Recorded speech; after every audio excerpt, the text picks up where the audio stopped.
तुम्हाला वाटतं का की तुमचं युद्ध फक्त लोकांशी आहे? नाही. तुमचं खरं युद्ध दिसणाऱ्या गोष्टींशी नाही, अदृश्य शक्तीशी आहे. Praise the Lord.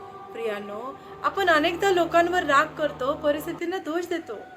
पण बायबल सांगतं, इफिसकरास पत्र 6 अध्याय 12 वचन म्हणतं, आपलं युद्ध मांस आणि रक्ताविरुद्ध नाही, तर अंधकाराच्या शक्तीविरुद्ध आहे. म्हणजेच आपण जे पाहतो तेच पूर्ण सत्य नाही. आपल्या जीवनात चाललेलं हे एक आत्मिक युद्ध आहे प्रियानो. सैतान तुमचा विश्वास तोडायचा प्रयत्न करतो, तुमच्या मनात शंका टाकतो आणि तुम्हाला देवापासून दूर नेण्याचा प्रयत्न करतो. पण लक्षात ठेवा, देवाने आपल्याला एकटं सोडलेलं नाहीये. त्याने आपल्याला शस्त्र दिलं आहेत: प्रार्थना, देवाचं वचन आणि विश्वास.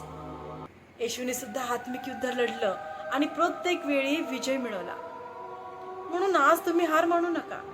उभे राहा, प्रार्थना करा आणि विश्वास ठेवा, कारण तुमचा देव परमेश्वर प्रभू येशू ख्रिस्त तुमच्या सोबत लढतो आहे.